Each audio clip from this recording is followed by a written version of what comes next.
नमस्कार, आप देख रहे हैं वार्तिक टीवी और मैं हूं सुभाष शर्मा।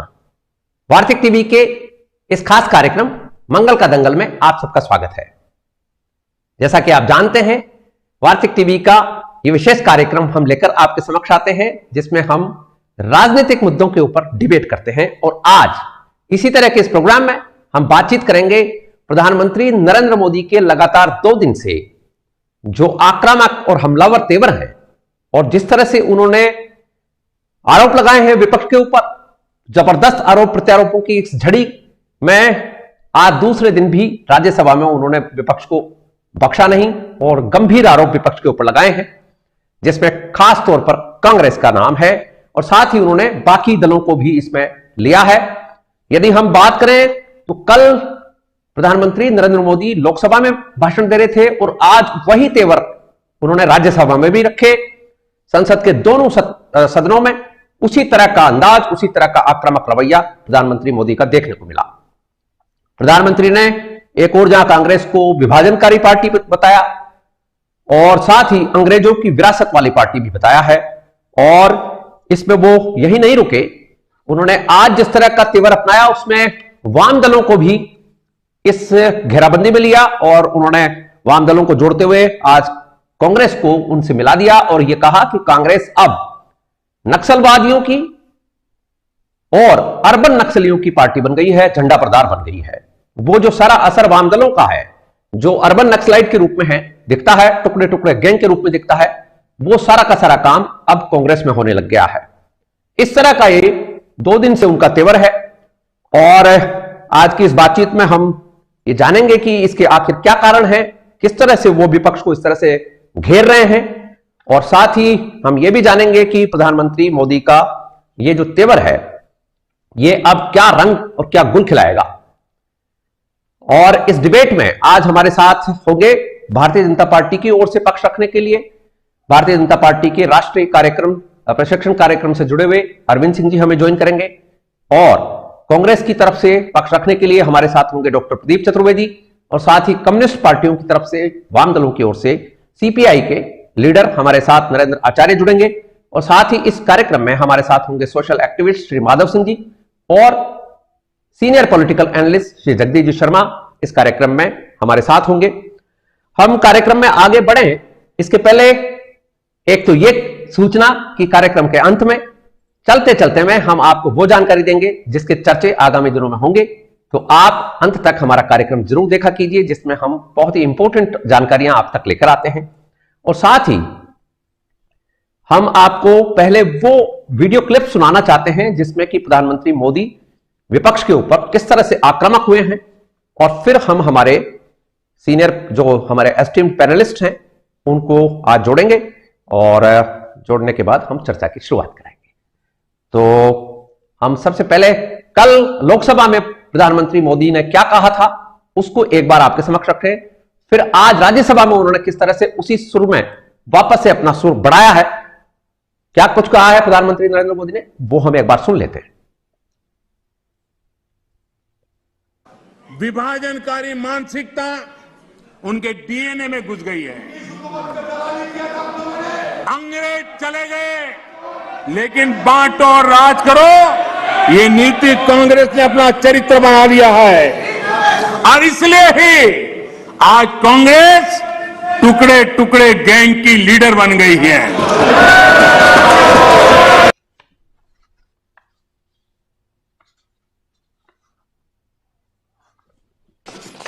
आदरणीय सभापति जी, यहां पर यह भी चर्चा हुई कि हम इतिहास बदलने की कोशिश कर रहे हैं। कई बार बोला जाता है, बाहर भी बोला जाता है, और कुछ लोग लिखा जाते हैं। मैं देख रहा हूं कि कांग्रेस एक प्रकार से अर्बन नक्सल के चुंगाल में फंस गई है।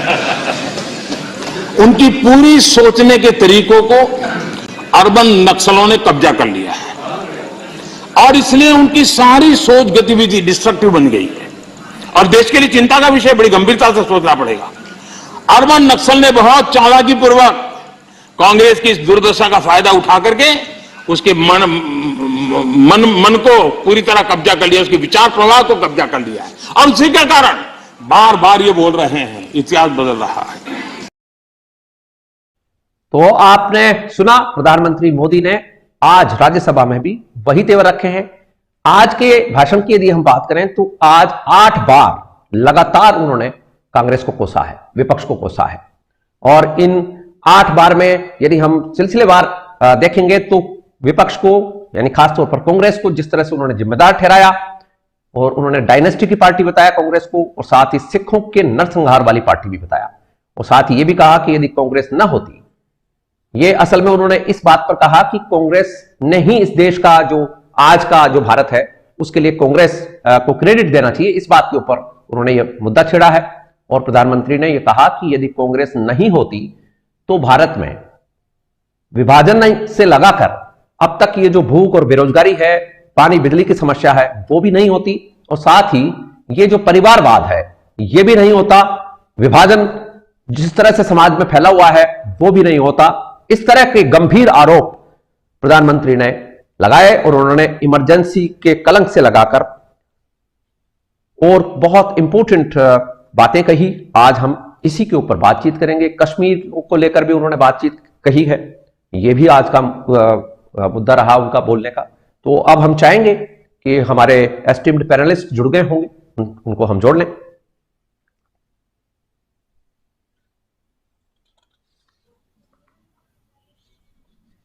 हमारे साथ जुड़ चुके हैं हमारे पैनलिस्ट। जगदीश जी स्वागत है, माधव सिंह जी स्वागत है, अरविंद सिंह जी स्वागत है, आचार्य जी स्वागत है। और साथ ही हम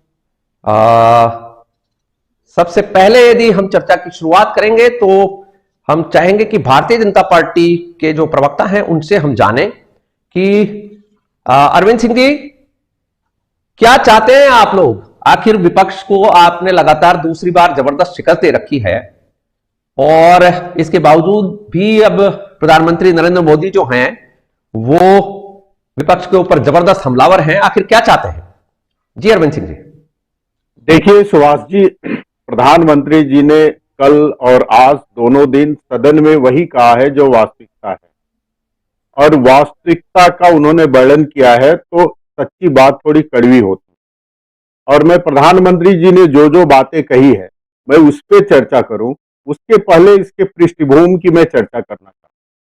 पृष्ठभूमि यह है कि महात्मा गांधी एक दूरदर्शी नेता थे और उनको पता था कि यदि कांग्रेस, जिसके छत्र छाया में सभी विचार पंथ के लोग मिलके आजादी की लड़ाई लड़ रहे थे, ये आगे जारी रहेगी तो कुछ खास लोगों का कब्जा हो जाएगा और इसका दुरुपयोग करेंगे। इससे महात्मा अच्छी भली भांति परिचित थे। लेकिन उनके विचार को केवल नेहरू को प्रधानमंत्री बनाने के लिए नहीं माना गया। नेहरू जी ने विरोध किया और उन्होंने कहा कि इसको आगे बढ़ाना चाहिए, कांग्रेस को भंग नहीं करना।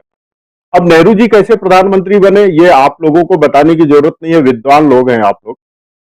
1946 में कांग्रेस का अध्यक्ष चुना जाना था और जो अध्यक्ष होता वही देश का प्रधानमंत्री बनता।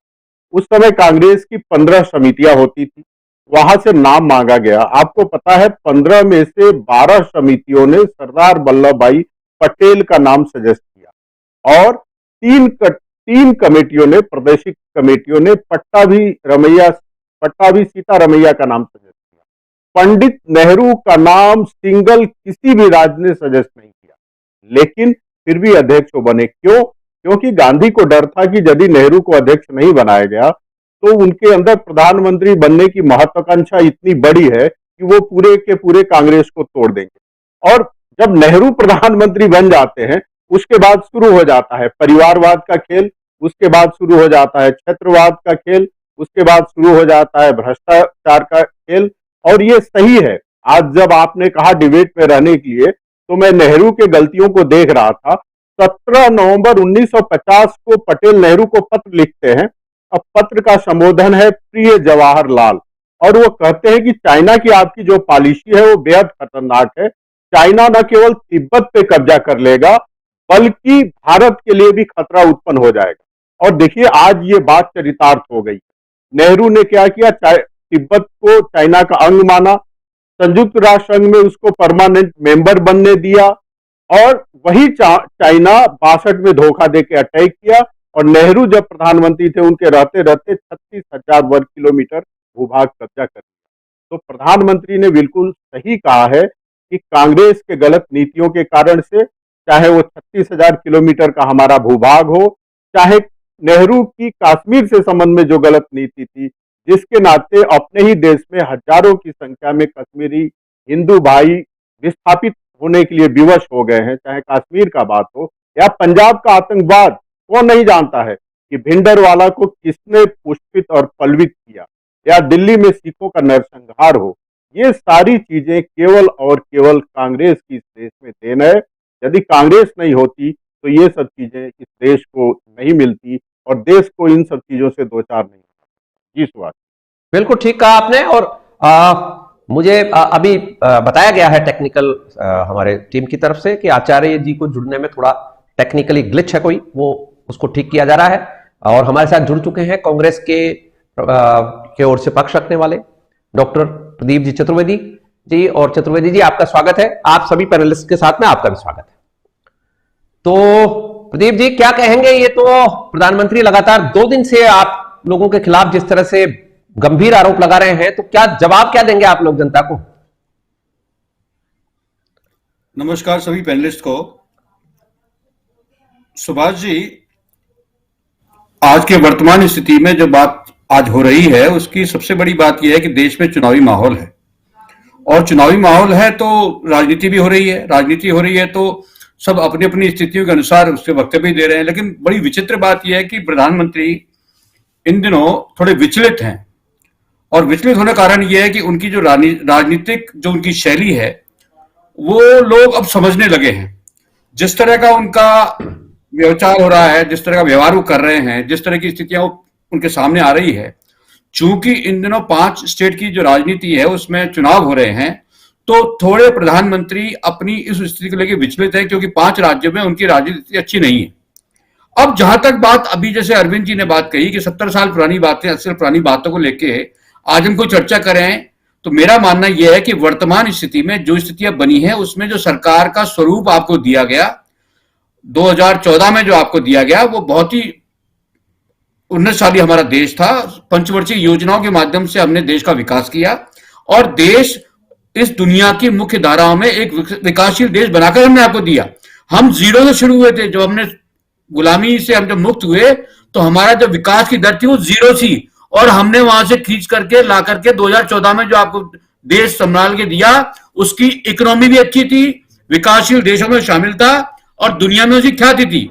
आप उसको झुटला नहीं सकते। आपने कोई अगर मकान बनाया तो जिसने मकान आपको दिया उसकी प्लिंथ और उसकी रूफ लेवल हमने बना के दिया। आज आप उस बने बनाए मकान को रिपेयर करने की बात कर रहे हैं। तो अरविंद जी, मेरी बात सुनिए। आप 7 साल के इस टेन्योर में आपने कांग्रेस के सारी स्थितियों को आप नकार रहे हैं, तो आपको मानना पड़ेगा कि आपको कांग्रेस ने एक विकासशील देश सौंपा था, और उसके बाद जिस तरह के व्यवहार आप कर रहे हैं इस 7 साल 8 साल के टेन्योर में, प्रधानमंत्री जिस तरह से नरेंद्र मोदी ने अपने व्यक्तित्व को दुनिया के सामने पेश किया है वो बड़ा संदिग्ध है। जिस आदमी की स्थिति, चाहे शैक्षणिक स्तर पर संदिग्ध हो, पारिवारिक स्तर पर संदिग्ध हो, सामाजिक स्तर पर संदिग्ध हो, उस आदमी ने अपनी आस्था और अपना सम्मान खो दिया है। और मेरा मानना है कि और उनकी ये विचलित होने का जो कारण है, इन चुनावों में उनको ये दिख रहा है कि उनकी पार्टी की स्थिति अच्छी नहीं है, इसलिए वो आने वाले समय में इन स्थितियों को लेकर विचलित हैं, और भविष्य उनका अंधकार में दिखाई दे रहा है। इसलिए वो सारी बातें कांग्रेस पे हमला कर रहे हैं। जिन बातों को कोई तथ्य नहीं, जिन बातों से कोई लेना देना नहीं, वो विकास की बात नहीं करते, वो बेरोजगारी की बात नहीं करते, वो शिक्षा स्वास्थ्य की बात नहीं करते। ये सरकार दुनिया को कह रही है कि कोरोना में किसी की मौत नहीं हुई, वो कहते हैं कि साहब गंगा जी में जो लाशें बही कोई लाश नहीं मिली। इस तरह का वक्तव्य देना राष्ट्र के अध्यक्ष को, मैं सोचता हूं उनकी स्थिति बहुत ही सोचनीय और बहुत ही, मैं कहता हूं, निंदनीय है। मैं सोचता हूं ऐसा किसी देश का राष्ट्राध्यक्ष इस तरह का व्यवहार नहीं कर सकता है। इसलिए मुझे बहुत दुख है कि ये सब बातें होते हुए मेरे विकासशील देश का जो प्रधानमंत्री है वो इस स्थिति में आकर इस तरह के बयान दे रहा है। तो मेरा मानना है कि इससे देश का भला नहीं होने वाला है। देश को विकास चाहिए, देश को शिक्षा चाहिए, देश को रोजगार चाहिए, वो सब बातें होनी चाहिए। अरविंद सिंह जी को रिमाइंडर देना चाह रहे हैं जी। अरविंद सिंह मैं क्षमा के साथ बहुत शार्ट में 2-3 चीजों को कहूंगा। हमारे कांग्रेस के जो आदरणीय प्रवक्ता हैं, मैं जिन चीजों को रखा हूं उसके जवाब में तथ्यों के साथ कुछ कहते तो मैं उनका सम्मान करता। जैसे नेहरू कैसे अध्यक्ष बने उसका मैंने पूरा वृत्त बताया, वो गलत उसका है तो संदर्भ अब नहीं है अरविंद जी, बोलने दीजिए, बोलने दीजिए। देखिए आप जब आप जब बोल रहे थे मैं भी नहीं, ये तरीका नहीं होता। आप जब बोल रहे थे तो मैंने नहीं बोला, मैं अपनी बात रख रहा हूँ। आप कहिए तो मैं चुप हो जाता हूँ। सुभाष जी से परमिशन लेके केवल आप ही बोले डिबेट, ये तरीका नहीं है। आप बोल लीजिए फिर मैं बोलता हूँ। आपको कुछ कहना है क्या? तो पहली लाइन कहा कि जिन तथ्यों को मैंने कहा उसका कोई प्रमाण देते तो अच्छा रहता। दूसरा, ये वर्तमान की बात कर रहे हैं। राष्ट्र का जो इतिहास होता है हजारों वर्षों का होता है। 30-40 वर्ष पहले जो गलतियां की गई है वो गलतियां जरूर चर्चा की जाएंगी जब चर्चा होगी तो। दूसरी बात ये कर रहे हैं कि भारत की अर्थव्यवस्था बड़ी खराब थी। आपको पता है 1947 में जब भारत स्वतंत्र हुआ था, सुभाष जी आप पढ़े लिखे व्यक्ति हैं और पैनल में और भी श्रेष्ठ लोग हैं। उस समय भारत का कर्जा ब्रिटेन के ऊपर होता था और भारत का जो 1 रुपया था वो ब्रिटेन के पाउंड और अमेरिका के डॉलर के लगभग बराबर होता था। तो ऐसे तथ्यात्मक आप गलतियां मत करिए कि भारत की स्थिति बहुत जर्जर और बहुत खराब थी। और दूसरी बात ये कर रहा हूं कि 2014 में जब आप छोड़ कर गए थे तो आजादी के 50 और 70 वर्षों बाद भी भारत के माताओं और बहनों को शौच जाने के लिए अंधेरे का इंतजार करना पड़ता था। इस तरह का भारत आप छोड़ के गए। तो आप जब अपनी बात कहिए तो तथ्यों के साथ कहिए। मैंने जो भी बात कही है, चाहे कश्मीर की बात कही है या तिब्बत की बात कही है या संयुक्त राष्ट्र संघ में चीन सदस्यता देने की बात कही है या अन्य बातें मैंने उठाई है, वो तथ्यों के साथ उठाई है। और अच्छा होता कि आप मानते कि कांग्रेस से ये गलती हुई है, क्योंकि यह गलती केवल कांग्रेस की नहीं है, इस देश के साथ कांग्रेस ने अपराध किया और ये महान भूले हैं जिसको इतिहास कभी माफ नहीं करेगा। इन्हीं सब चीजों को प्रधानमंत्री जी ने संसद में रेखांकित किया। सुभाष से हम ये जरूर जानेंगे कि आपके जो पार्टी है और पार्टी के जो शीर्ष नेतृत्व हैं वो इतिहास में ज्यादा जा रहे हैं और जो वर्तमान की जो देश की समस्याएं हैं उनको किस तरह से आप लोग एड्रेस करेंगे। नेक्स्ट राउंड में हम आपसे जानेंगे और फिर प्रदीप जी से भी ये जानना चाहेंगे कि ये जो बात इन्होंने कही अरविंद सिंह जी ने, बहुत इंपॉर्टेंट बात है कि यदि आपकी सरकारों ने ही सब कुछ कर लिया होता तो आज ये जो शौचालय की बात हो, चाहे बिजली की बात हो, चाहे पानी के कनेक्शन की बात हो, ये जो सारी समस्याएं हैं देश के सामने, कहां पूरा विश्व पहुंच रहा है और कहां हम रह गए हैं। और दूसरी बात ये कि अरविंद सिंह जी ने एक बात सही कही है कि रुपया जो उस वक्त था वो डॉलर से ज्यादा था, बल्कि ये बात सच है। और इसके ऊपर हम नेक्स्ट राउंड में चर्चा करेंगे कि ये क्या चल रहा है इतिहास और वर्तमान के बीच में। अब मैं चाहूंगा माधव सिंह जी से एक बार। माधव सिंह जी, क्या लगता है आपको, क्या ये चुनावी जुमलेबाजी है या इसके पीछे कोई ठोस काम है? और क्या प्रधानमंत्री ये कहना चाहते हैं कि वो जो कांग्रेस ने गलतियां की हैं वो अब तक सुधारे नहीं जा सकती या उनका कोई सुधार नहीं हो सकता है? नमस्कार सुभाष जी, सभी को, सभी पैनलिस्ट को मेरी ओर से नमस्कार। पहली बात तो यह है कि जब हम ये परिप्रेक्ष्य देखते हैं कि जब सरकार में परिवर्तन हो चुका है तो कुछ ऐसा समझ में आता है कि ऐसी दृष्टि बन गई है कि जैसे इस देश पे राज सिर्फ एक पार्टी या एक समूह ही करेगा। ये कोई प्रजातंत्र के उसकी बात नहीं है जो बराबर समझ में आ रही है। और प्रधानमंत्री ने जवाब दिया है, लेकिन जो आरोप लगाने वाले थे वो तो उस समय थे नहीं वहां पे। तो ये भी कोई प्रजातंत्र के हिसाब से कोई स्वस्थ परंपरा नहीं है।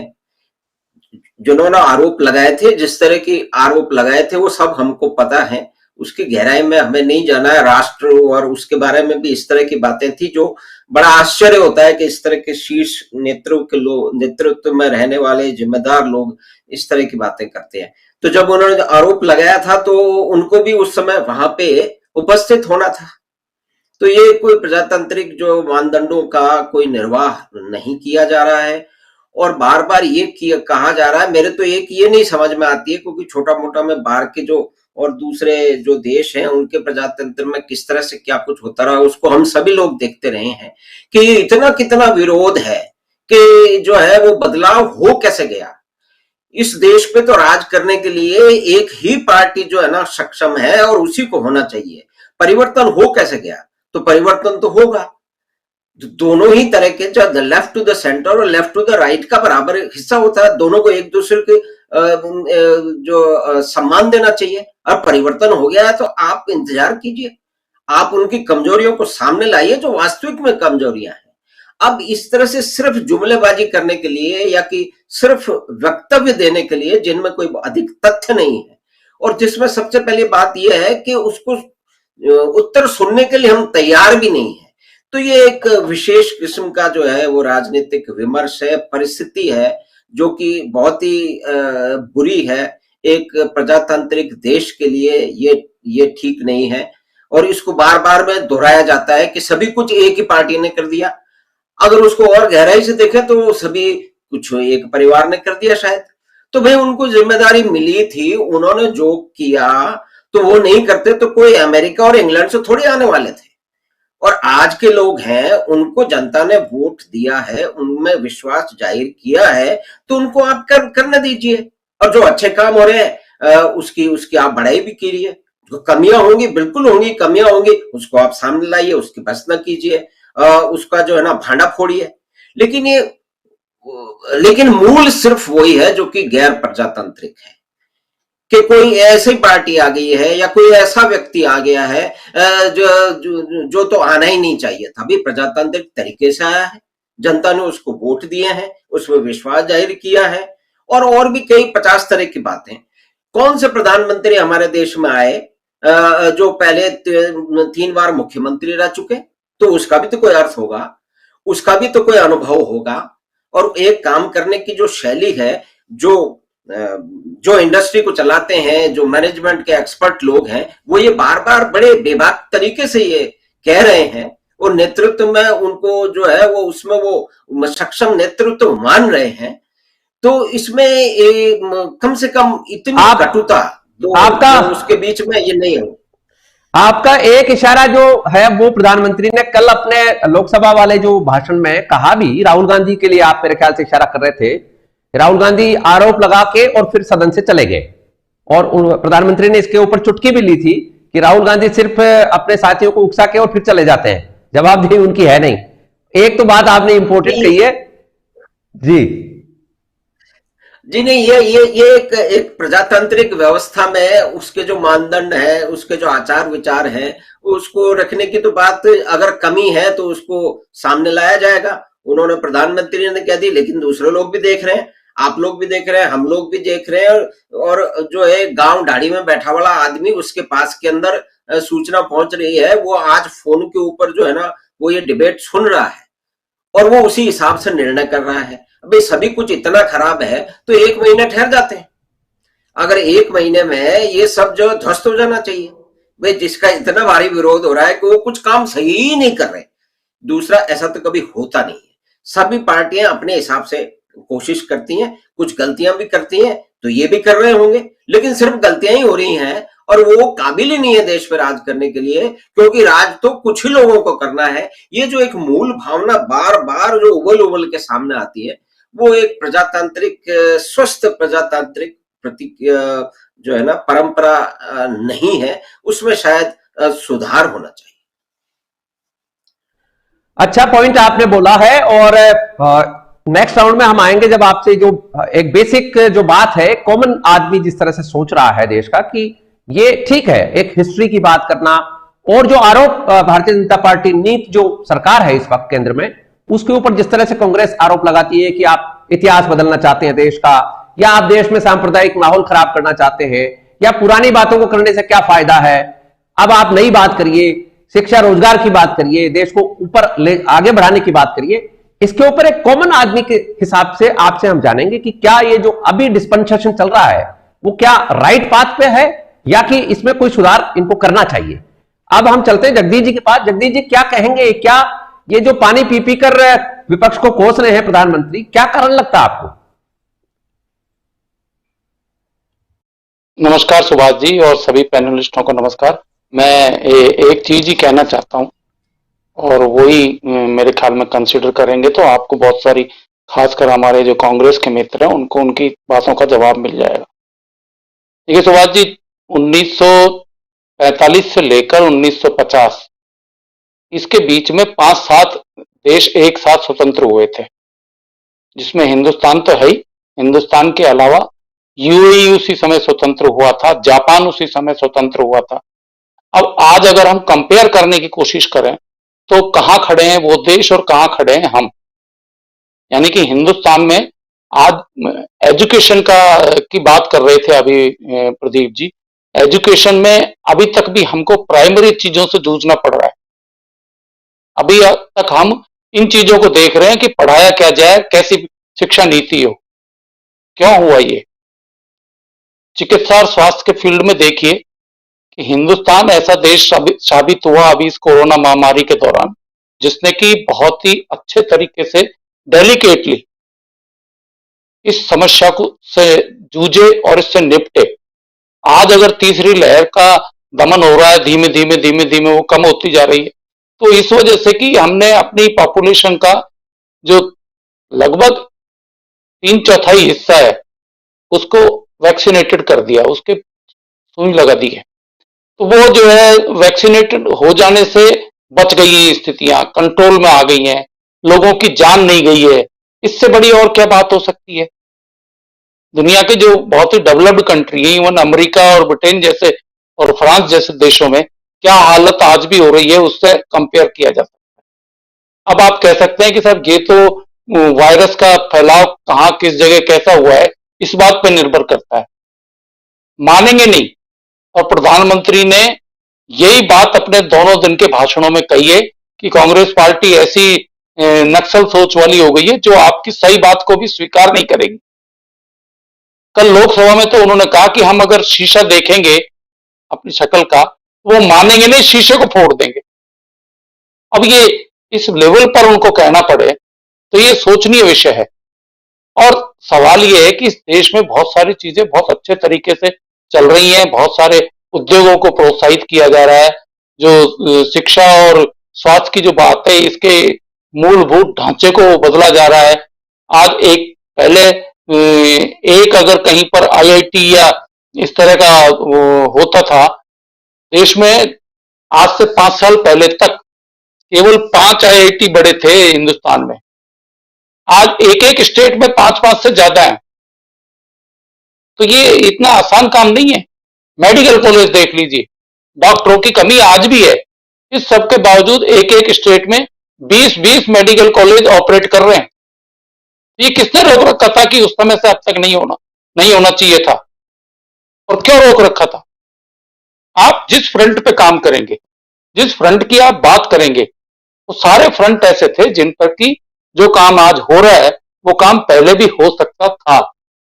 तो ये जो मेंटेलिटी है कि नहीं होने देना है या होने देना है तो उसका आलोचना ही हमको केवल करनी है, तो ये मेंटेलिटी जो है ना, इसी को ही वो अर्बन नक्सल वाली मेंटेलिटी कह रहे हैं। और लोकसभा में कल उन्होंने कहा कि यही मेंटेलिटी हमको पिछड़ने के लिए काम करती है।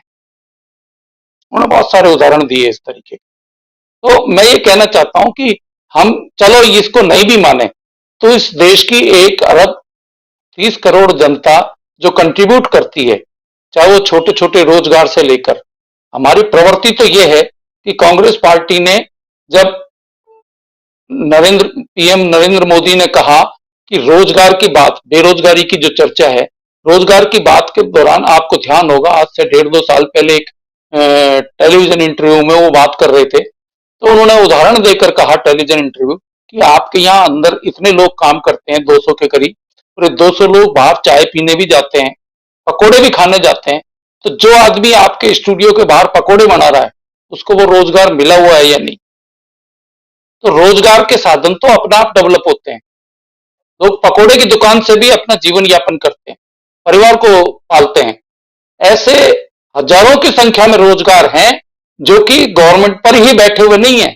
ये बेरोजगारी इस वजह से नहीं है कि आपने जो है सरकार में नौकरी नहीं दी। हमारे जो टोटल नौकरियां हैं देश में, उसका 2% के करीब सरकारी नौकरियां मानी जाती हैं। टोटल लोग एम्प्लॉयड हैं कॉर्पोरेट सेक्टर में, प्राइवेट दुकानों में, उद्योगों में लगे हुए हैं, उनमें 2% सरकारी नौकरियां हैं। अब 2% वाले चिल्लाते हैं, बाकी नहीं चिल्ला रहे। ये क्यों हो रहा है ऐसा? तो ये आपको सोचना पड़ेगा कि आप ये नुक्ताचीनी तो कर देते हैं कि साहब बेरोजगारी इतनी हो रही है, ये हो रहा है। ये मापदंड आप कांग्रेस टाइम के भी कब के भी उठा लीजिए, बेरोजगारी की दर जब से रिकॉर्ड में आना शुरू हुई है तब से लगभग इतनी 7-8%, 4%, 6%, 7% इसके आसपास ही बनी हुई रहती है। वही आज भी बनी हुई है, क्योंकि इतने इतने नए नौजवान जो है ना काम करने के लिए आगे आ जाते हैं जब तक आप उनको रोजगार प्रोवाइड कराते हैं, चाहे किसी भी तरीके से रोजगार मिल रहा हो। आज राज्यसभा में ही उन्होंने उदाहरण दिए कि 1 साल में ही केवल एक अकेले ईपीएफओ जो पीएफओ का वो माना जाता है, वो तो ऑफिशियल रजिस्ट्रेशन करता है जब रोजगार पूरा मिल जाता है तब। 1,30,00,000 लोगों को तो केवल रजिस्ट्रेशन हुआ है। अब जब ईपीएफओ में 1,30,00,000 लोगों का रजिस्ट्रेशन होगा तो कुल रोजगार कितना बढ़ा होगा आप अंदाजा करिए। तो फॉर्मल सेक्टर है, इनफॉर्मल सेक्टर की तो बात ही छोड़िए। आज छोटी छोटी चीजों के, आज मोबाइल इंडस्ट्री की बात कर रहे थे वो, एक जमाना था कि यहाँ सारे के सारे मोबाइल इंपोर्ट होते थे, कोई मोबाइल बनाने वाली फैक्ट्री नहीं थी। और जब जिस समय ये 4G और ये सब आए उस समय केवल 2 फैक्ट्रियां हिंदुस्तान में काम करती थी मोबाइल बनाने। आज 200 फैक्ट्रियां हिंदुस्तान में मोबाइल बना रही हैं और एक्सपोर्ट कर रही हैं दूसरे देशों में। उनके इक्विपमेंट और उनके पार्ट्स बना रही हैं, उनको असेंबल करेंगे, खराब हो गए तो उनको ठीक करने के पार्ट्स, ये सब बना रहे हैं। एक जमाना था जब हमारे यहाँ सेना के लिए हथियार खरीदने के लिए केवल विदेशों से ही कांटेक्ट होता था, उन्हीं से ही चीजें खरीदी जाती थी। और आपको ध्यान होगा ज्यादातर चीजें खरीद फरोख्त में भ्रष्टाचार के आरोप लगते थे और पकड़े भी गए, सरकार के सामने आए। आज ये नहीं आ रहे आरोप, आज कोई भ्रष्टाचार नहीं हो रहा। कहने को आप कुछ भी कह सकते हैं, वो एक आपकी मर्जी है, जैसा कि कांग्रेस की असल में आदत हो गई है। लेकिन आज हिंदुस्तान उस स्तर पर पहुंच गया है, इन पिछले 7 साल में कम से कम ये स्थिति तो ला दी है कि हथियार दूसरे देशों को बेचे जा रहे हैं। अभी हाल ही में हमारे यहाँ बनी हुई मिसाइलें पड़ोस के फिलीपीन ने खरीदी हैं, तो आपका एक नया मार्केट खुल रहा है। आपने रोजगार डेवलप करने के लिए इतनी बड़े तरीके से एमएसएमई और बड़े उद्योग और ये सब चालू कर दिए हैं कि आपको कमी नहीं रहेगी, थोड़े दिनों में रोजगार करने वालों को ढूंढना पड़ेगा। बिल्कुल ठीक है, जोश आज बढ़े। बिल्कुल ठीक है। और मैं ये आपने बहुत इंपॉर्टेंट पॉइंट उठाया है कि ये जो पीएफ जो मसला है ये 10% के आसपास ही दर्शाता है। जो टोटल आंकड़े होते हैं रोजगार के, उसमें लगभग 10% के आसपास का आंकड़ा पीएफ का जाता है, जो कि उस जद में, जो कानून की जद में लोग आते हैं, 20 कर्मचारियों के आसपास का जो स्टाफ होता है। जो बहुत छोटे उद्योग हैं या कुटीर उद्योग हैं, जो स्मॉल स्केल या कॉटेज इंडस्ट्रीज हैं, उसमें तो फिर वो ईपीएफ वाला या इस तरह का मामला भी नहीं होता। तो आपका ये पॉइंट तो बिल्कुल वैलिड पॉइंट है, लेकिन आपने एक बहुत इंपॉर्टेंट बात उठाई है, और वो बात है वो उस इराक की, जिस वक्त भारत आजाद हुआ उस वक्त, यदि जैसा आपने उदाहरण में भी कहा है, उस वक्त का यदि हम देखें तो इजराइल को आप ले सकते हैं, चाइना को ले सकते हैं।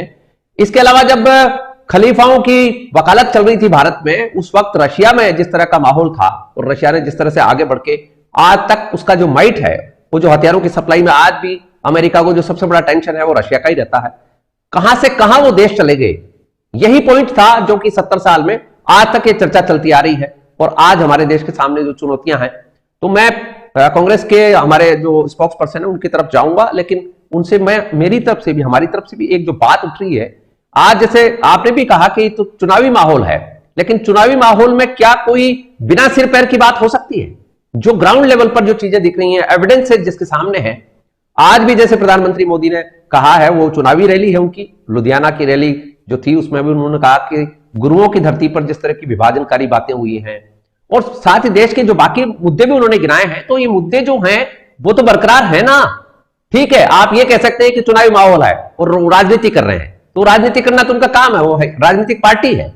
लेकिन आपके पास क्या जवाब है इस बात का कि वो जो आपने जो त्रुटियां की हैं, जो गलतियां की हैं, उसको क्या आप स्वीकार करते हैं, या कि ये कहकर टाल देंगे कि वर्तमान की स्थिति भारतीय जनता पार्टी को या सरकार को देखनी चाहिए?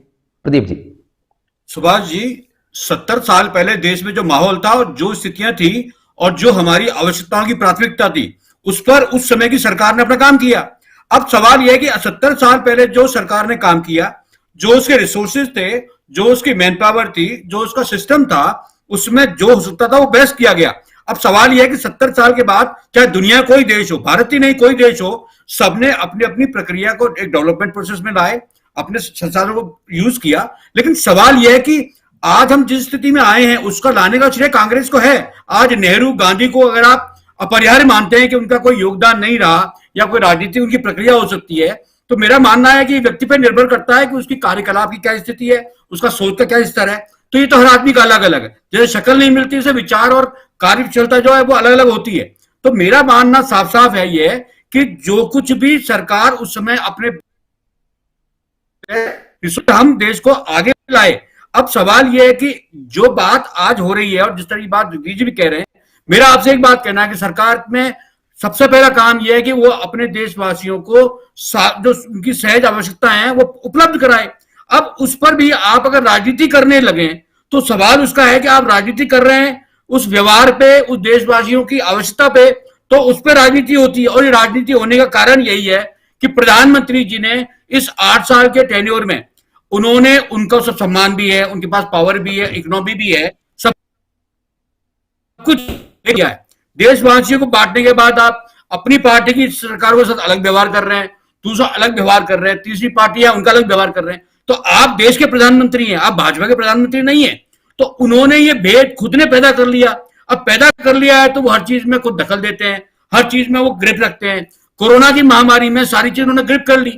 सिलेंडर्स की जहां तक बात आई, गैस सिलेंडर्स की बात थी, उन्होंने कब्जा कर लिया कि प्रदेशों को जिस प्रदेश में वो पैदा हो रहे हैं, जनरेट हो रही है गैस, उसको मंगा के दिल्ली मंगा के वहां से बांटने का काम किया। आप मुझे बताइए, राजस्थान में अगर गैस बन रही थी उसको दिल्ली ले जाके वो आसाम भेज रहे हैं।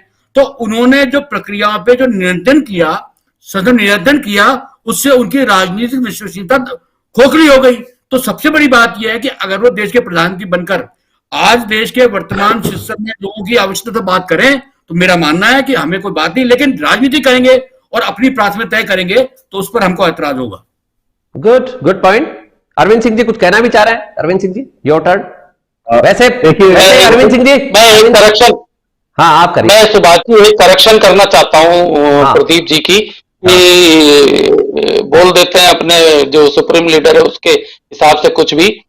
जो गैस का और ये सारे कोरोना के दौरान की चीजें थी, ये सबसे पहले स्टेट्स को दी गई थी और स्टेट्स ने बाद में कहा, हाथ खड़े कर दिए कि हम नहीं, आप ही कोऑर्डिनेट करो, क्योंकि एक स्टेट के पास कोई दवा कम है, एक स्टेट के पास गैस कम है, एक स्टेट के पास पीपीई किट नहीं है, तो क्या करेंगे आप?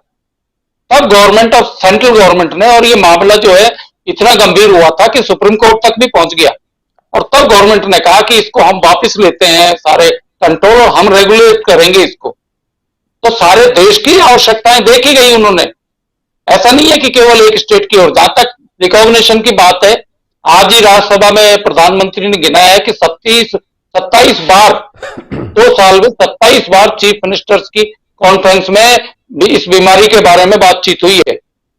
पहले कभी नहीं हुआ इतनी मीटिंगें चीफ मिनिस्टर्स के साथ, और उस मीटिंग में ही ये सब बातें हुई, जिसमें कि राजस्थान के मुख्यमंत्री जो कि उनकी पार्टी के नहीं है, उनके कामकाज को अप्रिशिएट भी किया उन्होंने।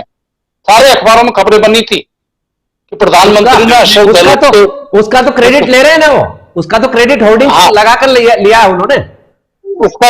तो मैं ये बता रहा हूं, ऐसा नहीं है कि आप नहीं, ये आरोप लगा रहे थे ना कि अपनी पार्टी के स्टेट्स को तो ये कर रहे थे। वहां तो प्रदीप जी ने जगदीश जी वहां बहुत बड़ी चूक कर दी है। अभी हालांकि भारतीय जनता पार्टी के प्रवक्ता बैठे हैं, मैं उनकी तरफ से कोई पक्ष उनका नहीं रखना चाहता हूं, मैं तो एक फैक्चुअल पोजीशन रख रहा हूं कि जो ये बात आ रही है उसमें सर्वाधिक जो विपक्ष की सरकारें थी वो कांग्रेस ने गिराई स्टेट्स की। और 8 साल में आप मोदी जी का जो अभी प्रधानमंत्री मोदी का जो दे रहे हैं 8 साल का टेन्योर, उसमें एक भी राज्य सरकार को गिराया नहीं गया, वहां राष्ट्रपति शासन लागू नहीं हुआ है। जी अरविंद जी। मैं एक बात कहना चाहूंगा। देखिए, प्रदीप जी अच्छे व्यक्ति हैं, लेकिन आपकी पार्टी अच्छा परफॉर्मेंस न कर रही हो और इतिहास अच्छा न हो तो प्रवक्ता कितना भी अच्छा हो, बेचारा क्या कर सकता है। मैं तो यही रिक्वेस्ट किया था प्रदीप जी से कि आलोचनाओं का स्थान होता है, यदि सत्यों के साथ आलोचना करते तो अच्छा रहता। सत्य इन्होंने नहीं गिना, इन्होंने 2-4 आरोप लगाए हैं कि कांग्रेस ने ये किया वो किया। प्रदीप जी, आपको पता है कि इस देश में केवल एक ऑल इंडिया मेडिकल इंस्टीट्यूट हुआ करता था, केवल एक, और उसको आप लोग उपलब्धि मानते थे। भारतीय जनता पार्टी की जब पहली सरकार बनी अटल जी के नेतृत्व में, तो एनडीए सरकार ने डिसीजन लिया कि हर स्टेट में एक medical all India medical institute होना चाहिए। आज हमारे प्रयासों के नाते हर प्रदेश में एक ऑल इंडिया मेडिकल इंस्टीट्यूट है। आपको पता है, मैं उत्तर प्रदेश से आता हूं। उत्तर प्रदेश बीमारू जो राज्य है उसमें से एक गिना जाता था। 1947 से, सुभाष जी आपको आश्चर्य होगा, 1947 से लेकर 2017 तक हमारे पूरे उत्तर प्रदेश में, इतने बड़े प्रदेश में, केवल 12 मेडिकल कॉलेजेस होती थी। केवल 5 साल के सरकार में, और केवल ये भारतीय जनता पार्टी की उपलब्धि नहीं, ये देश और प्रदेश की उपलब्धि है, हर जिले में एक मेडिकल कॉलेज की स्थापना हुई है। लेकिन अब हमारी आलोचना हो रही है। आलोचना क्या हो रही है कि आपने मेडिकल कॉलेज तो बना दिए, सारे डिपार्टमेंट नहीं खुले हैं। अब बताइए सुभाष जी, किसी भी समझदार आदमी से पूछिए तो जिस दिन आप बीज बोएंगे उसी दिन वो वृक्ष नहीं बन जाता है। डेवलप होने में, चीजें होने में थोड़ा सा समय लगता है। वो थोड़ा सा समय जो लग रहा है उसके लिए हम गुनाहगार। जब हम कांग्रेस की आलोचना कर रहे हैं तो तथ्यों पे कर रहे हैं। आज मैं एक पुस्तक पढ़ रहा था, जब 1962 में जब चाइना से लड़ाई हुई, उस समय की जो तत्कालीन अमेरिकी राजदूत थे भारत के अंदर, जॉन किनेथ, उन्होंने पुस्तक लिखा है conversation between Jacqueline Kennedy and John F Kennedy. मतलब अमेरिका के उस समय के जो राष्ट्राध्यक्ष थे वो और उनके पत्नी के बीच में जो पत्राचार और बात हुआ है उसका संकलन करके एक बुक लिखा है।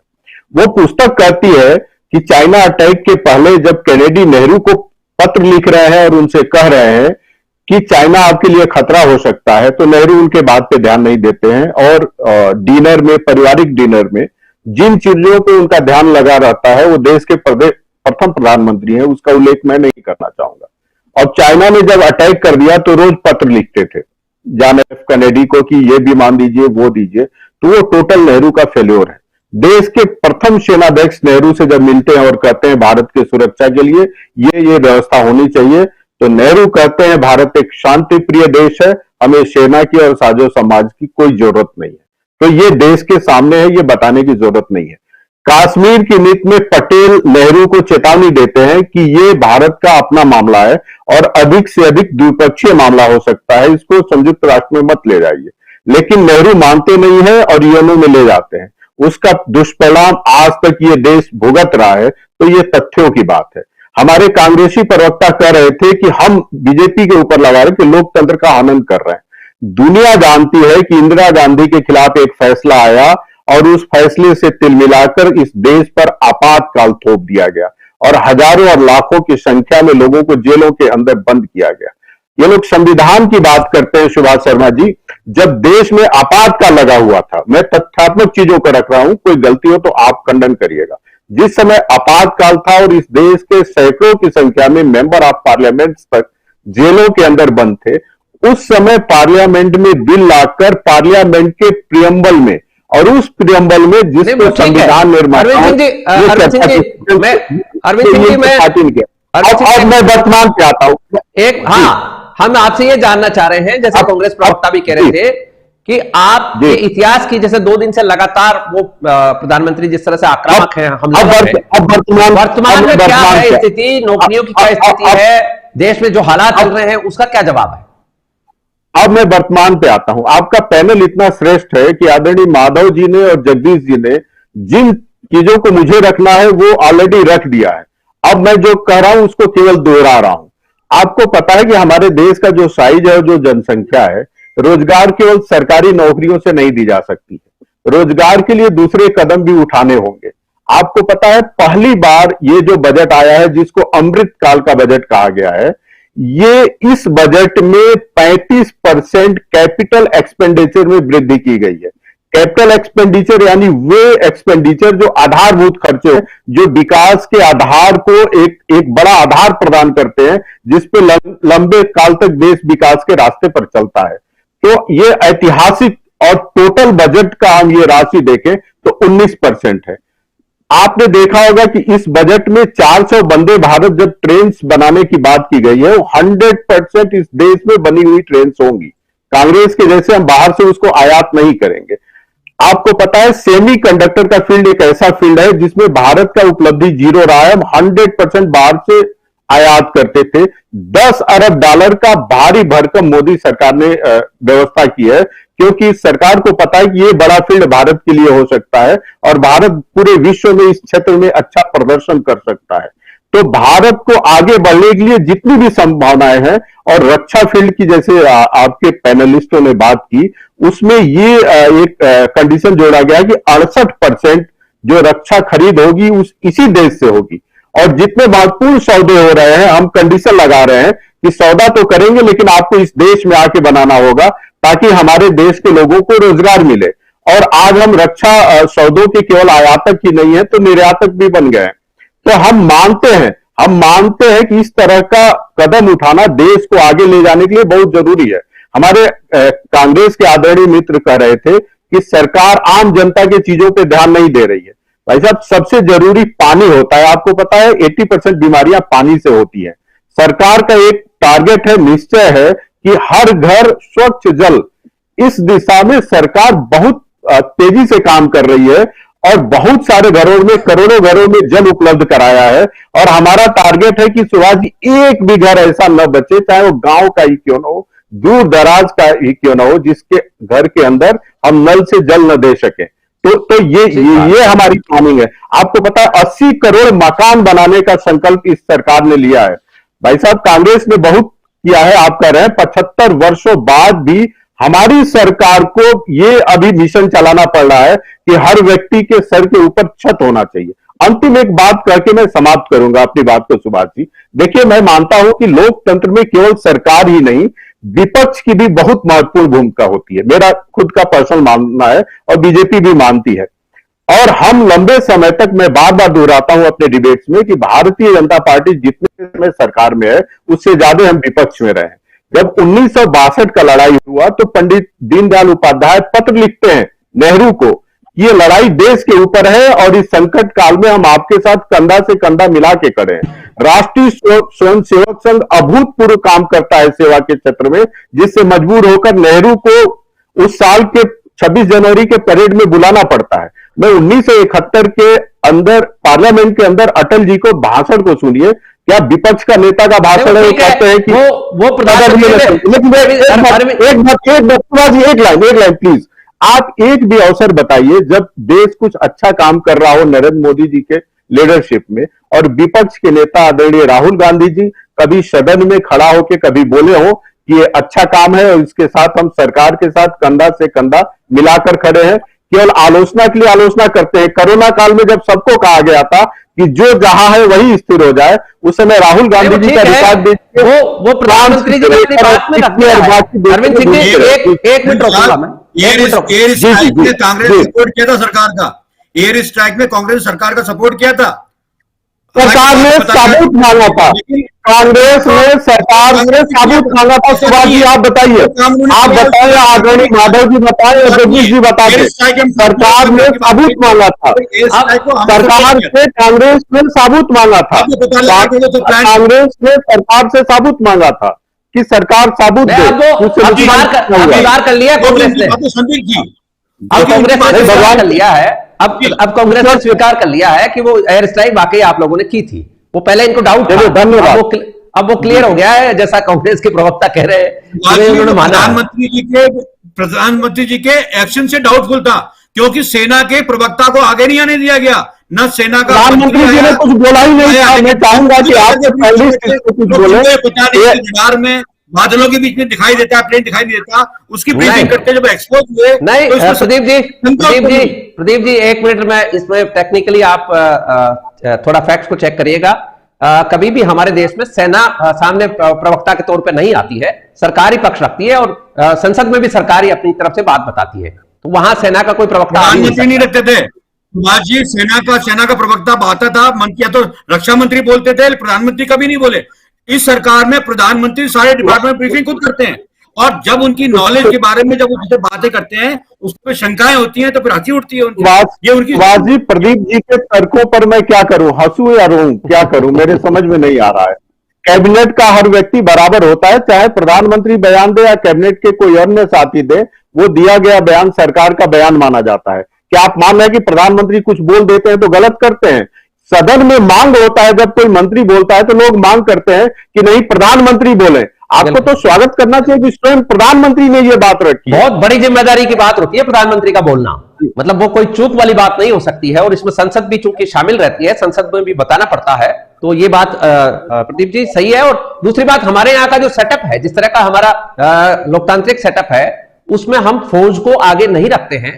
फौज को इंस्ट्रक्शन सरकार की तरफ से जाते हैं। ये दूसरे देशों की तरफ पे हमारे यहाँ नहीं होता है। लेकिन बहरहाल आज आपने मान ही लिया कि वो आप सरकार के साथ खड़े हो, सरकार की बात को आपने माना है, तो बहुत अच्छी बात है। और जहां तक बात रही अरविंद सिंह जी की उसकी, तो आप जितने सारे आपने गिनाए हैं, तो अब जैसा कि 5 राज्यों के चुनाव होने हैं, लगभग 700 सीटों पर रिपोर्ट कार्ड सामने आ जाएगा, लगभग सेमीफाइनल है। सरकार सही कर रही है कि गलत कर रही है, ये अभी सामने आ जाएगा।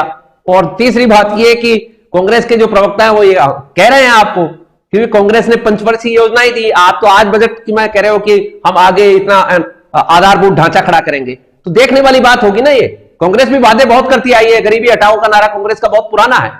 ये जो आज आप योजनाएं ला रहे हैं, स्वच्छ भारत का या हर घर नल जल, ये सारे तो कांग्रेस के मैनिफेस्टो में थे ही थे। कांग्रेस तो हमेशा से इनका दावा करती रही है, तो देखने वाली बात होगी आगे। और हम माधव सिंह जी से जानेंगे कि क्या देखने वाली बात आपको लगती है, ये मौजूदा जो सरकार है वो केवल इतिहास की बातों से उलझा कर रखेगी या कोई ठोस कदम भी सामने है? सुभाष जी, ऐसा है कि इतिहास की भी कई बातें हैं। जिस तरह से इतिहास लिखा गया है, कुछ जो क्षेत्र है, कुछ काल है, उनको छुपाया गया है, कुछ का महिमा मंडन किया गया है, वो डेफिनेटली उसको देखने की बात है। लेकिन एक और बात है कि देखिए, प्लानिंग करना और एग्जीक्यूशन करना दोनों अलग अलग बातें हैं। प्लानिंग कर लेना, उसकी घोषणा कर देना एक अलग बात है, और उसको सिरे तक पहुंचा करके एग्जीक्यूट करके जनता के सामने रख देना वो अलग बात है। वो इस बार पिछले सालों में ये अधिक बार बार सामने आ रहा है, और ऐसे बहुत सारे उदाहरण भी हैं। और दूसरी बात ये कि एक बात आप देखिए कि हमने भी थोड़ा बहुत बिजनेस और इंडस्ट्री में काम किया है, बड़े समूह के साथ काम किया है, तो 3.5 लाख कंपनियां जो सिर्फ फर्जी कंपनियां थी, जो सिर्फ बिल बनाती थी, कोई सर्विस प्रोवाइड नहीं करती थी, कोई गुड्स प्रोड्यूस नहीं करती थी, वो बंद हुई। वो पहले क्यों चल रही थी? एक लगातार जो 70 के दशक में और 80 के दशक में जिस भ्रष्टाचार की बात होती थी, जिस पे फिल्में बनी है, जिस पे कविताएं लिखी गई हैं, वो किसके काल का भ्रष्टाचार था? वो जो नौजवानों में जो रोष था और कुछ नहीं हो सकता इस देश का, हम जन्म ले गए, ये नहीं है, वो किसका था? वो एक विशेष काल था, उसमें नीतियों के कारण ये हुआ था। वो नीतियां बदली कब गई? वो बदली गई 91 में, और 91 के बाद में और उससे पहले के में जो असर हुआ, इसकी जिम्मेदारी किसी को तो जाएगी, और उन्हीं के पास जाएगी जिन्होंने उस दौरान में राज किया है। भाई, एक बिजनेस जो वेल्थ क्रिएटर, एक महत्वपूर्ण बात भी कही प्रधानमंत्री जी ने कि वेल्थ क्रिएटर को गाली देना बंद कीजिए। ये लेफ्ट सो कॉल्ड लिबरल तो है ही नहीं, ये एक और उनके साथ का जो है ना एक बहुत बड़ा है कि पहले ये गाली देते थे कि टाटा बिरला की सरकार नहीं चलेगी, अब अडानी अंबानी पे चले आ गए। किसी देश में ऐसा नहीं है, व्यापारी लोग गलत काम कर सकते हैं तो उनको दंडित कीजिए, लेकिन ये एक हिंदुस्तान है कि जहां पे हिंदुस्तान का व्यापारी किसी दूसरे देश के अंदर जाकर के व्यापार करने का काम कर रहा है, जिसमें भारतीय लोगों को भारतीय अर्थव्यवस्था को विदेशी मुद्रा मिलेगी, भारत के लोगों को रोजगार मिलेगा, वहां यहीं के लोग जाकर के वहां पे प्रचार कर रहे हैं, उनका साथ कर रहे हैं। ये एक विचित्र स्थिति है। हर बात के अंदर 2 समूह है, उनको गाली दिए जा रही है। तो ये जो एक वेल्थ क्रिएटर को गाली देने की एक बहुत लंबी चौड़ी भारत में स्थापित परंपरा है, और पिछले 70 सालों में जो उससे बात होती है उसका एक बहुत बड़ा प्रभाव रहा है। तो 47 से लेकर के 91 तक हम गलत नीतियों पर चलते रहे, हम उसको ढोते रहे। जो भ्रष्टाचार जो बना, एक क्लर्क भी बैठा हुआ से लेकर के और ऊपर टॉप एग्जीक्यूटिव तक जो है वो भ्रष्टाचार में लिप्त हो रहे थे, वो किसके दौरान हुआ? किसने ये होने दिया? और आपने हमने तो होते हुए ये देखा है। 3.5 लाख कंपनियां क्यों तैयार हो गई? वो पहले क्यों नहीं बंद हुई? रियल एस्टेट के अंदर इतना काला धन क्यों जो है ना हुआ? क्यों उसको इनफॉर्मल सेक्टर में रहने दिया गया। बिल्कुल ठीक कह रहे हैं आप, बिल्कुल ठीक कहा आपने, और ये बात सही भी है। माधव सिंह जी, ये बात आपने बहुत राइटली पॉइंट आउट की है, और ये बात बिल्कुल सामने है कि जिस विरासत पे आपकी सरकारें चली हैं, और जो आज आप इतिहास की बातें कर रहे हैं कि हमने ये दिया, हमने वो दिया, लेकिन इसमें ये भी तो दिया जो कि आज भी देश को खा रहा है, उसकी जड़ें खोखली कर चुका है। वो और देशों में तो नहीं है जो आपके साथ ही आजाद हुए, एक तरह से उसी टाइम एस्टैब्लिश हुए, लेकिन कहीं ना कहीं कोई परंपरा में गलती तो थी। और दूसरी बात जो माधव सिंह जी कहना चाह रहे हैं, इसमें जो कम्युनिस्टों का तड़का लगाकर एक मजहबी सोच जो है, जो सनतकारों के लिए, इन्वेस्टर्स के लिए एक खिलाफ वर्जी की जो माहौल तैयार करने की काम है, वो चाहे हिंदी फिल्मों का आप देख लीजिए नैरेटिव, उसमें भी हमारे जो ये उद्योगपति समझ लीजिए या व्यापारी समझ लीजिए, इनके चरित्र हनन को लेकर खूब सारी फिल्मों में भी इस तरह के दृश्य हैं। वो एक मजहबी सोच भी है उसके पीछे। और हाँ, ये बात कॉन्ट्ररी है कि जहां से ये मजहब की शुरुआत है, वहां के लोग ब्याज पे काम करना, इन्वेस्टमेंट करना, इंडस्ट्री लगाने का काम वो सरकारें ही कर रही हैं। आर्मेको की यदि हम बात करें तो वो तो सबसे बड़ी कंपनी है, लेकिन वो वहां के मजहबी लोग ही चलाते हैं। तो क्या ऐसा ये तो कोई गलत नैरेटिव की तो बात है? जी जगदीश जी, कंप्लीट करें, अब 2 मिनट का टाइम है, तो प्लीज थोड़ा सा समय का ध्यान रखिएगा। सुभाष जी, सबसे महत्वपूर्ण ये होता है कि जब एक पार्टी फेल हो जाती है, जिसका कि बार बार प्रधानमंत्री ने अपने दोनों भाषणों में लगभग यही इशारा किया है कि ये फेल हो गए हैं। अब अपोजिशन की पार्टी का नेतृत्व करने में भी फेल हो रहे हैं, और ये कोशिश है कि अपोजिशन का नेतृत्व कौन संभालेगा। इसके लिए ममता बनर्जी अलग कोशिश कर रही हैं, और इधर से राहुल गांधी को जो है प्रमोट करने के लिए कांग्रेस पार्टी ने पूरा एक बड़ा काम हाथ में लिया है। लेकिन राहुल गांधी कर क्या रहे हैं ये तो देखिए। राहुल गांधी केवल आलोचना, केवल आलोचना, केवल आलोचना। कहीं एक जगह भी उन्होंने नेतृत्व संभाला हो, अपोजिशन का ही नेतृत्व संभाला हो बल्कि ढंग से, कि भाई सारे अपोजिशन वाले मिलकर अपन ये एक काम हाथ में लेते हैं जिससे कि सरकार ठीक से अपनी नीतियों में परिवर्तन कर सके। कोई नहीं है, कोई प्रोस्पेक्टिव नहीं है, कोई समझ नहीं है इस बात की। और सवेरे उठते हैं वो और ट्विटर के ऊपर 2 लाइन 3 लाइन का एक वो लिख देते हैं नरेशन, जो दोपहर आते आते तक उनको ही उल्टा पड़ जाता है। इतना ज्यादा विरोध में लोग काम करते हैं, तो इसको समझने में भी उनको कितने साल लगेंगे। भाई मैं जो कहता हूं वो मेरे पास ही उल्टा आता है, इतना जबरदस्त तरीके से आता है, तो इसको ठीक करने की जरूरत है। अपोजिशन पार्टी या कांग्रेस पार्टी का इतना बढ़िया इतिहास रहा है, जैसा कि कांग्रेस के प्रवक्ता बता रहे हैं, इतना बढ़िया इतिहास रखा है, तो उस इतिहास को अब नुकसान में क्यों डाल रहे हो? अब उसकी छवि नेगेटिव क्यों बनाई जा रही है? और ये केवल प्राइम मिनिस्टर का सोच नहीं है, अकेले कॉमन मैन के बीच में ये बात चली गई। तो आप देश के प्राइम मिनिस्टर के बारे में ऐसा कहें कि सब चौकीदार चोर है, ये क्या कर रहे हो आप? अपने देश के राष्ट्राध्यक्ष के बारे में ये कह रहे हैं कि चौकीदार चोर है, तो ये कोई बात होती है कहने की? कह दिया आपने तो हुआ क्या? उसका असर क्या हुआ? कुछ भी नहीं है। किसी पब्लिक ने नहीं माना कि चौकीदार चोर है। उसका सब्सटेंस नहीं है ना, सब्सटेंशिएट नहीं किया उसको। मैं यही कह रहा हूं, आप जब तक 10 कारण नहीं गिनाते कि इस वजह से चोर है, इस वजह से चोर है, इस वजह से चोर है, जबकि कांग्रेस को पार्टी ने पहली नेहरू जी की सरकार थी 52 से 57 वाली और 57 से 62, ये 2 सरकारों में भ्रष्टाचार के मामले सामने आ गए थे और अपोजिशन नहीं उठा, और बाकायदे प्रूव करके दिया। 200 जीते खरीदने के मामले में पैसे खा गए। तो ये तो इसका करेक्टर है, लेकिन तब लोग ठीक कर लेते थे। बिल्कुल ठीक कहा। सदन में इस बात के लिए माफी मांगी गई थी पार्लियामेंट में, ये सौदा गलत हो गया है। एक तो वो कांग्रेस थी, एक आज की कांग्रेस है, कुछ ही बोलकर भागे, और ये सही बात बोल रहे हैं। जिस आदमी में दम नहीं होता फेस करने का, वो पत्थर फेंक कर भाग लेता है भीड़ के पीछे, या मरो दूसरे लोग। तो ये राहुल गांधी जी ऐसा एक्ट क्यों करते हैं? वो अगर नेशनल लीडर, आप उनको नेशनल लीडर बनाना चाहते हैं और वो बनना चाहते हैं, तो उनको चीजें फेस करनी चाहिए। आज इतने दिन इलेक्शन चलते हुए हो गए, इतने दिन इलेक्शन चलते हुए एक दिन यूपी नहीं गए, एक दिन पंजाब गए बस केवल, और राष्ट्रीय लीडर बन रहे हैं आप। देखो तो सही, फेस करो। जमीनी हकीकतों को देखिए कि वहां क्या होता है।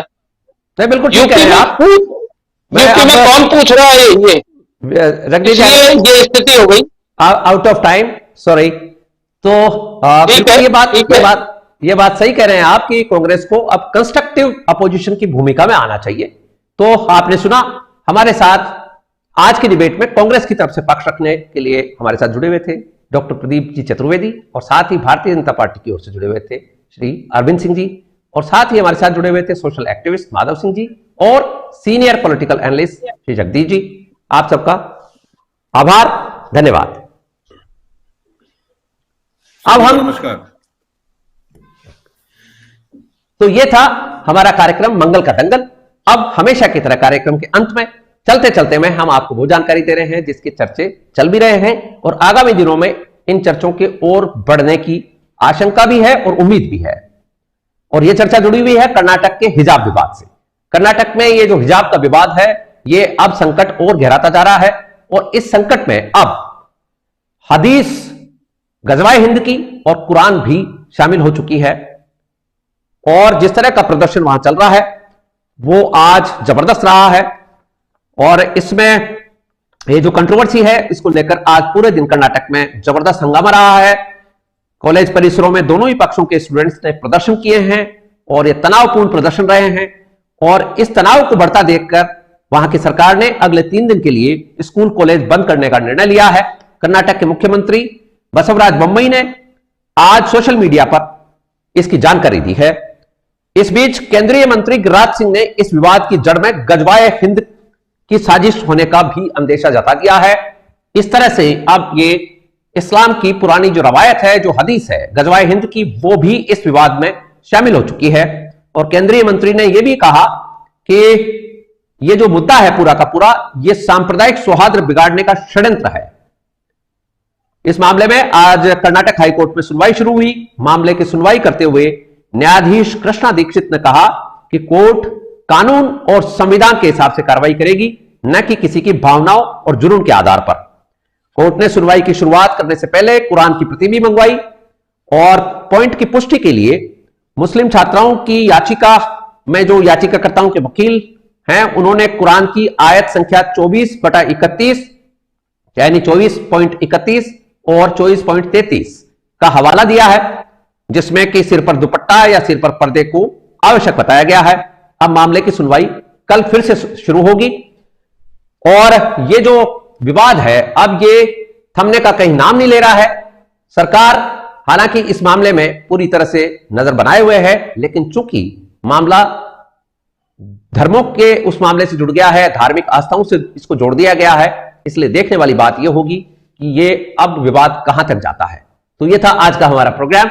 आपने हमें ज्वाइन किया, इसके लिए आपका आभार, धन्यवाद। I wish you good luck, success and happiness. Thank you so much.